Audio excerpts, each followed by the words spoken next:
¿eh? La vida ha habido un acto, o sea, un acto explícito de la voluntad de Dios que ha creado la vida. Entonces, ante un acto explícito en el que Dios ha creado la vida, que yo diga no lo deseo, a ver, un momento, ¿no? Que tengo que purificar esa manera de ver las cosas. Es una manera de ver las cosas egocéntrica. Es una manera de ver, o sea, es como si la vida fuese yo, ¿no? El que la diseñe, el que la diseña. No, yo no diseño la vida. Yo no la diseño, ¿no? Entonces, este punto es clave. Ahora bien, eso no quita para que al mismo tiempo que afirmamos esto, estamos conscientes de que pueden llegar a existir muchas circunstancias muy complejas en la vida, con las cuales también hay que saber bandearse. Y hay que saber también hacer discernimientos en los cuales siempre se busque, en el discernimiento, el bien del menor, el bien del niño. A ver, puede haber circunstancias muy complejas que no debieran de haber sido, pero que han sido, en las que dice uno, bueno, ¿esto cómo lo discierno? Siempre pensando en el bien del menor, en el bien del menor. Que esa es la clave. Siempre que prime, o sea, en la adopción existe esta clave, ¿no? La adopción tiene una filosofía de partida que es que han podido acontecer cosas que no estaban en nuestro proyecto, pero que tenemos que discernirlas y tenemos que resolverlas siempre pensando en el bien del menor. Hay un muy conocido pasaje bíblico que está en el primer libro de Reyes, capítulo 3, versículos 16 y siguientes, que es el famoso juicio de Salomón. Lo recordaréis, supongo que la mayoría, ¿no? Pero bueno, brevemente lo refresco, ¿no? Dice, en cierta ocasión se presentaron ante el rey 2 prostitutas. Se pararon ante él y una de ellas exclamó, por favor, mi señor, yo y esa mujer vivíamos en una misma casa y di a luz mientras ella estaba conmigo. A los 3 días de mi parto parió también esa mujer. Estábamos juntas, no había nadie más en la casa, solo nosotras 2. Una noche murió el hijo de esa mujer porque ella había permanecido acostada sobre el niño.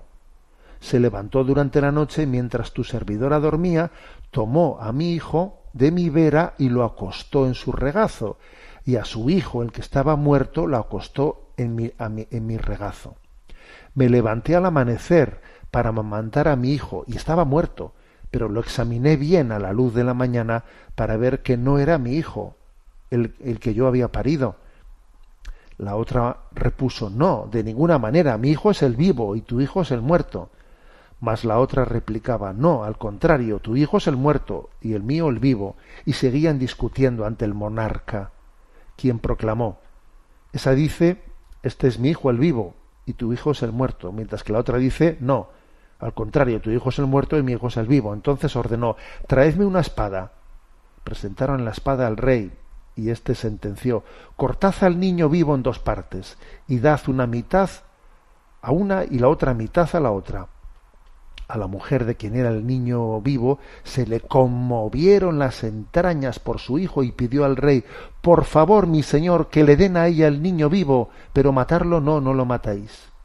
Mientras la otra decía, ni para mí ni para ti, que lo corten. Sentenció entonces el monarca, entregadle a ella el niño vivo, no lo matéis, porque ella es su madre. Llegó a oídos de todo Israel el juicio pronunciado y cobraron respeto al rey Salomón, viendo que dentro de él había una sabiduría divina con la que hacer justicia. Bueno, es un pasaje, yo recuerdo que este pasaje, siendo pequeño, ¿no?, lo escuchaba en la historia sagrada que nos explicaba, ¿no? Lo escuchaba con admiración, ¿no? Con admiración, porque en él se retrataba lo que es verdaderamente la vocación a la maternidad, ¿no? La vocación instintiva, ¿no?, que existe en una mujer, en una madre, de primar el bien de un hijo. que somos conscientes, ¿no?, de que en este momento nuestra cultura pues está minando eso, está minándolo pues a través de la cultura del aborto, de la libre decisión de que si yo quiero ser madre, no quiero ser madre, y somos conscientes de que lo está minando, pero todo esto se está introduciendo a costa de violentar lo más inherente a lo que es una madre, porque fijaros que además estas dos mujeres eran dos prostitutas, o sea que, pero sin embargo si tenía esa mujer, ¿no?, por muy pues una vida disoluta que tuviese, que era una prostituta, sí, pero tenía ese instinto de maternidad, ¿no? Bien, entonces la pregunta es ¿cómo afrontar, ¿no? ¿Cómo nos presenta el magisterio de la Iglesia Católica el tema de la adopción? Habla Amoris Laetitia de que la adopción es una fecundidad ampliada. Dice, muchas parejas de esposos no pueden tener hijos. Sabemos lo mucho que se sufre por ello. Por otro lado, sabemos también que el matrimonio no ha sido instituido solamente para la procreación. Por ello, aunque la prole tan deseada muchas veces falte, el matrimonio como amistad y comunión de toda vida sigue existiendo y conserva su valor e indisolubilidad. Además, la maternidad no es una realidad exclusivamente biológica, sino que se expresa de diversas maneras. Bueno, la primera afirmación pues que hace, ¿no?, Amoris Laetitia, es el hecho de que, claro, la Iglesia es consciente, ¿no?, de que existe un sufrimiento cuando no se puede tener hijos, existe un sufrimiento. Pero es importante no obsesionarse con eso, porque dice, es que el matrimonio no tiene como única finalidad la procreación. O sea, es verdad que también es una finalidad, pero no es su única finalidad. Entonces, cuando el dolor nos absorbe tanto, que puede llegar hasta olvidarse uno de que en el matrimonio tiene una llamada a la entrega, a la complementariedad entre los esposos, etcétera, hay que darse cuenta de que puede haber una tentación en la que esa carencia la estamos viviendo hasta el punto de que igual nos deteriora en la relación del matrimonio. Cuidado con eso, me está quitando mi fuerza y mi alegría para poder entregarme en el matrimonio, porque estoy totalmente hecho polvo, porque no podemos tener hijos, y entonces ya no tengo ni deseo de darme y de compartir mi vida con mi esposo, con mi esposa. Cuidado, estamos siendo tentados. Esto, fijaros, es curioso que de esto pocas veces hablamos, y más aún, si uno fuese a la adopción exclusivamente movido, ¿no?, porque tiene un auténtico trauma de que no ha podido tener hijos, y entonces ese trauma tiene que aliviarlo de alguna manera, y para aliviarlo pues recurre a la adopción, no iríamos bien. A la adopción no hay que ir como algo, pues una especie de lugar en el que me busque una compensación de ese dolor que tengo de no haber podido tener hijos. No, la donación tiene que ser una opción que nazca de el deseo de amar y de priorizar el bien de un niño que no pudo tener unos padres. No que nazca como motivo principal el ver cómo yo pues esta herida y este complejo, y que me he quedado hecho polvo por no haber podido tener hijos, ¿cómo lo compenso? O sea, este matiz que hace aquí es importante, es importante. Entonces, un tema, o sea, un elemento que suele ser muy, digamos, equilibrante es el de decir, a ver, que nuestro matrimonio no se deteriore por el hecho de que tengamos problemas de fecundidad, que no se deteriore. O sea, iremos discerniendo la voluntad de Dios, pero el hecho de que afrontemos este reto de la esterilidad no debe de ser en ningún momento un elemento que deteriore nuestra relación. Fijaros, esto ya es muy, muy importante. Sigue adelante, ¿no?, Amoris Laetitia, y dice: la adopción es un camino para realizar la maternidad y la paternidad de una manera muy generosa. Y quiero alentar a quienes no pueden tener hijos a que sean magnánimos y abran su amor matrimonial para recibir a quienes están privados de un adecuado contexto familiar. Nunca se arrepentirán de haber sido generosos. Adoptar es el acto de amor de regalar una familia a quien no la tiene. Es importante insistir en que la legislación pueda facilitar los trámites de adopción, sobre todo en los casos de hijos no deseados, en orden a prevenir el aborto o el abandono. Los que asumen el desafío de adoptar y acoger a una persona de manera incondicional y gratuita se convierten en mediaciones de ese amor de Dios que dice: aunque una madre te olvidase, yo jamás te olvidaría. Isaías 49:15, ¿no? Entonces, bueno, esta afirmación que hace Amoris Laetitia lo que viene a decir es que uno tiene que sentirse, tiene que saberse como parte de una providencia de Dios. Dios tiene una providencia hacia un niño que por lo que sea, no ha perdido o no tiene unos padres que le eduquen. Y entonces Dios tiene una providencia a ese niño. Aunque una madre le olvidase, Dios jamás se olvidará de él. Y entonces yo puedo formar parte de esa providencia en la que Dios se acuerda de ese niño que quedó sin padres. Pero creo que hay que verlo desde esta perspectiva, desde la perspectiva de que Dios tiene una providencia hacia ese niño y yo puedo formar parte de esa providencia. Que como veis, esto no es nacer de mi dolor, O sea, la adopción nunca debe de ser un tapa agujeros. No. Una adopción, el discernimiento sobre la adopción tiene que nacer de que Dios tiene una providencia hacia unos niños y uno se pregunta si yo tendré también la vocación a través de la cual Dios ame a esos niños. La perspectiva es distinta, como veis, ¿no? Una perspectiva distinta. Y además es que tenemos que asumir una cosa, tenemos que ser conscientes de la cruz que conlleva la adopción. Sí, conscientes de la cruz, porque obviamente esos niños que son acogidos en la adopción han recibido muchas heridas, vienen con muchas heridas. También vienen con heridas los que han nacido en nuestras propias familias, pero especialmente las heridas de quienes son adoptados suelen ser mucho más fuertes. Porque vete tú a saber que no experimentaron en su gestación, en sus primeros años de abandono, etcétera, y todo eso cada vez somos más conscientes de que nuestra psicología desde los primeros estadios en la vida puede ser herida, con lo cual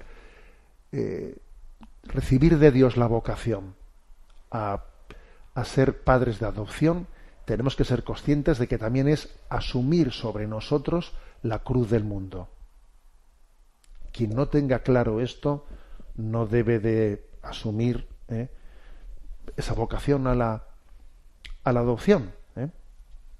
Voy a decir que la película de Marca de Vida, que ha sido un poco el punto de partida, ¿no? Pues claro, quizás este aspecto no lo subraya tanto. No lo subraya pues por el hecho de que, claro, muestra un chico, el chico David, pues que no ha tenido especiales heridas, sino que más bien ha tenido una madurez pues encomiable, envidiable a la hora de abordarlo todo. Pero claro, las cosas generalmente no suelen ser como en esa película se plantea, sino que con mucha frecuencia las personas, los niños que han sido adoptados están llenos de heridas. Entonces creo que hay que tener un elemento para que uno discierna si el Señor a mí me puede llamar, ¿no?, a esa providencia suya de ser instrumento suyo para que un niño pueda recibir el amor de Dios en una familia, tiene que ser asumiendo la cruz. Porque la paradoja es que aunque otros fueron los que infligieron esas heridas, vas a ser tú el que las pagues. Está claro. O sea, vas a ser tú el que las padezcas, porque ese niño, pues todas esas cruces, lógicamente las va a soltar con el que tiene al lado suyo, que son sus padres de adopción. Bueno, pues Por eso creo que este punto es clave, ¿no? Bueno, antes de seguir adelante, la familia, plan de Dios. Dios tiene un plan. Oye, ¿cuál es el plan de Dios? La familia. Bueno, seguimos en esta presentación de lo que Amoris Laetitia, ¿no?, dice sobre la adopción. A propósito de esta película, que os invito, ¿no?, pues a que hoy se estrena en los cines en España, Marca de Vida, una historia real de un joven adoptado que tiene la madurez de afrontar, pues, el descubrir qué ha acontecido en la familia, pues, de una madre y de un padre, ¿no?, que le concibieron en situaciones difíciles, y él, llegado a los 18 años, pues dice: quiero conocerlos y quiero abordar y entender, ¿no?, pues las circunstancias y las heridas que pudieron, pues, estar en el origen de mi historia, la historia de salvación de cada uno. Bien, pero sigamos adelante con el comentario de lo que dice Amoris Laetitia. Dice punto 180. La opción de la adopción y de la acogida expresa una fecundidad particular de la experiencia conyugal, no sólo en el caso de esposos con problemas de fertilidad.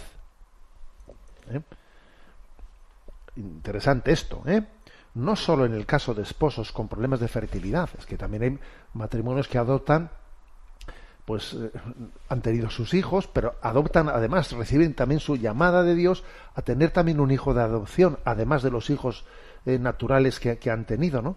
Que incluso, fijaros bien, desde el punto de vista del bien del niño, pues posiblemente todavía recibe un bien mayor, pues yendo a una familia en la que tiene otros hermanos, aunque también tendrá que superar el complejo de que él es el adoptado frente a otros, porque siempre en todos los sitios habrá problemas para afrontar, pero también, digámoslo claramente, ¿no?, aquí el criterio tiene que ser siempre el bien del niño, el bien del niño. Por eso, obviamente, siempre debe de ser, decía el derecho romano decía que la adopción imita la naturaleza.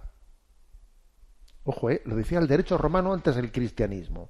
La adopción imita la naturaleza. Luego, lo lógico es que en una adopción se busque un padre y una madre. Y si tienen hijos, pues todavía mejor, porque la adopción imita la naturaleza de que ese niño va a tener hermanos. Y obviamente siempre hay que priorizar pues un matrimonio, que la adopción de una sola persona. Y ya no digamos nada si encima hoy en día se pretende que las parejas homosexuales tengan derecho a la adopción. No, un niño tiene derecho a tener padre y madre. Nadie tiene derecho a tener un hijo, sino es él el que tiene derecho a tener padre y madre. Y como dice el derecho romano, la adopción imita la naturaleza. Bueno, continúo leyendo, ¿no? Amoris Laetitia. Frente a situaciones en las que el hijo es querido a cualquier precio, como un derecho a la propia autoafirmación, la adopción y la acogida, entendidas correctamente, muestran un aspecto importante de ser padres y de ser hijos, en cuanto ayudan a reconocer los hijos, tanto naturales como adoptados como acogidos, son otros sujetos en sí mismos, y que hace falta recibirlos, amarlos, hacerse cargo de ellos y no solo traerlos al mundo, ¿no?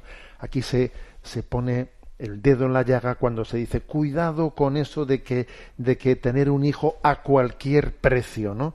Como necesito esto como para superar mi complejo, mi trauma, necesito autoafirmarme. Un hijo nunca puede ser entendido así. Claro, y detrás de esto existe, pues claro, el recurso a la fecundación in vitro, a los vientres de alquiler, y etcétera, etcétera. O sea, creo que tenemos que purificar, ¿no? Tenemos que purificar toda esa concepción. Sigue adelante Amoris Laetitia y dice el punto 181. Conviene también recordar que la procreación o la adopción no son las únicas maneras de vivir la fecundidad del amor.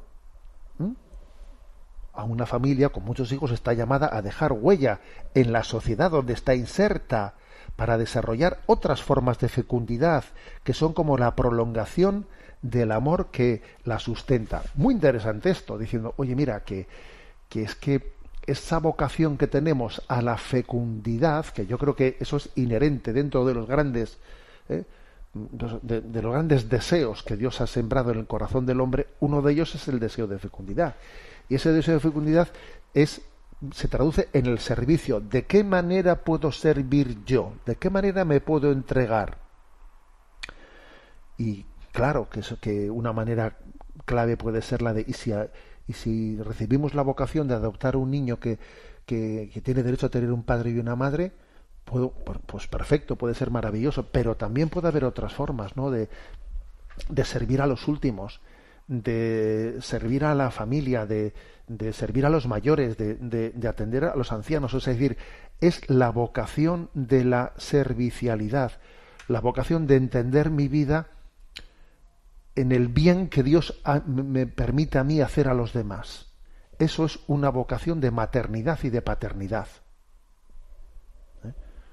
Todos, por ejemplo, los que somos célibes, pues es muy claro. O sea, pues el que os habla es célibe, como bien sabemos, ¿no? Tenemos la vocación al celibato, pero un sacerdote tiene una vocación a la paternidad espiritual, a hacer un bien a las almas. Tiene una vocación de paternidad, de maternidad. Las religiosas, en su vocación que tienen de maternidad, bueno, eso también puede acontecer en esta vida. Uno igual puede discernir que, bueno, pues que en su servicio a la parroquia, fíjate, yo no he tenido hijos, ¿no? Eso también es aplicable no solo para el que tiene un problema de esterilidad, sino también es aplicable para quien es soltero. Para quien es soltero y discierne en su vida, pues como Dios le ha dado una vocación que está implícita en esa situación de soltería o de esterilidad, a servir y amar, a servir y amar. O sea, creo que hay que hacer esta clave, esta clave. Y por cierto, me atrevo a hacer también aquí un pequeño paréntesis, que esto no viene aquí en Amor y Leticia, pero me parece importante decirlo. Y desde el punto de vista científico, digamos, de la biotecnología, etcétera, o de las ciencias biomédicas, me parece importante que uno diga, bueno, existen problemas de esterilidad que deben de ser investigados primero, cuáles son las causas que generan la esterilidad, y cuáles son, digamos, las formas de curación de la esterilidad, en vez de caer en la carrera, que es lo que está aconteciendo en buena medida, de dejar de investigar y dejar de dedicar medios para sanar, ¿no? Para detectar los orígenes de la esterilidad y ver qué tipo de tratamientos terapéuticos pueden realizarse para sanarla, y en vez de eso coger la vía de la creación artificial de la vida. O sea, esa es una tentación en la cual, en el fondo, la vocación médica está traicionando su propia identidad, porque la vocación médica tiene que ser sanadora, no tiene que estar buscando una especie de camino alternativo de la creación de la vida, sino tiene que ser sanadora de las enfermedades que han generado la esterilidad. Bien, pasamos al punto 182 y dice: ninguna familia puede ser fecunda si se concibe como demasiado diferente o separada. Para evitar ese riesgo, recordemos que la familia de Jesús, llena de gracia y de sabiduría, no era vista como una familia rara, como un hogar extraño y alejado del pueblo. Por eso mismo a la gente le costaba reconocer la sabiduría de Jesús, y decía, pero ¿de dónde saca todo esto? ¿No es este el carpintero, el hijo de María? Esto confirma que era una familia sencilla, cercana a todos, integrada con normalidad en el pueblo. Jesús tampoco creció en una relación cerrada y absorbente con María y con José, sino que se movía gustosamente en la familia ampliada, que incluía a parientes y amigos. Eso explica que cuando volvían de Jerusalén, sus padres aceptaban que el niño de 12 años se perdiera en la caravana un día entero, escuchando las narraciones y comprendiendo las preocupaciones de todos, ¿no? Creyendo que estaba en la caravana, anduvieron el camino de un día. O sea, el niño estaba pues entre los familiares, entre todos, ¿no? Bueno, entonces fijaros, es curioso que aquí Amoris Leticia dice: no conviene que tengamos un modelo de familia cerrada o blindada. No. Y yo sé que alguno que ahora me está escuchando seguro que está diciendo, a ver, señor obispo, que tal y como están las cosas, tenemos que hacer que la familia a nuestros hijos les preserve de meterse en malos ambientes, por supuesto, por supuesto. Pero el niño tarde o temprano tendrá que socializar, porque no le podemos, o sea, la familia tiene que ser puente de sociabilidad, con lo cual pues buscando ambientes en los que nuestros hijos puedan socializar, facilitándoles ambientes, encuentros, etcétera. O sea, es clave que tenemos que también la adopción, o sea, este espíritu que está detrás de la adopción nos tiene que llevar a socializar, a preocuparnos de los demás, a hacer también de que no solamente son mis hijos y los otros ya no son cosa mía, no, que tenemos que tener una preocupación en la que de alguna manera el mundo quepa en nuestra familia, no que nuestra familia esté cerrada al mundo, ¿no? A lo que pasa en el mundo. Tengo unas fronteras inquebrantables, ¿no? Tengo unos muros, no. Aparte de que eso es imposible hoy en día, es imposible, porque las propias tecnologías se te meten dentro del hogar, ¿no? O sea, la clave está en que uno vaya generando unos lazos de socialización y de que nuestros hijos encuentren espacios en los que podamos confiar en ellos, ¿no? Podemos confiar. Sigue adelante Amoris Laetitia y dice: un matrimonio que experimenta, ¿no?, la fuerza del amor sabe que ese amor está llamado a sanar las heridas de los abandonados, a instaurar la cultura del encuentro, a luchar por la justicia. Dios ha confiado a la familia el proyecto de hacer doméstico el mundo para que todos lleguen a sentir a cada ser humano como un hermano. O sea, es decir, que tenemos que ser familias abiertas y misioneras, ¿no? En las que nos duela el mundo y las cosas que pasan en el mundo, que de alguna manera pues en la familia nos planteemos: ¿y qué podemos hacer como familia ante esto? ¿Qué podemos hacer ante lo otro? Incluso fijaros, este punto de Amoris Laetitia trae a colación el pasaje evangélico de Lucas 14, 12, 14, que dice: cuando des una comida o una cena, no llames a tus amigos, ni a tus hermanos, ni a tus parientes, ni a tus vecinos ricos, porque si luego ellos te invitan a ti, eso te será recompensado.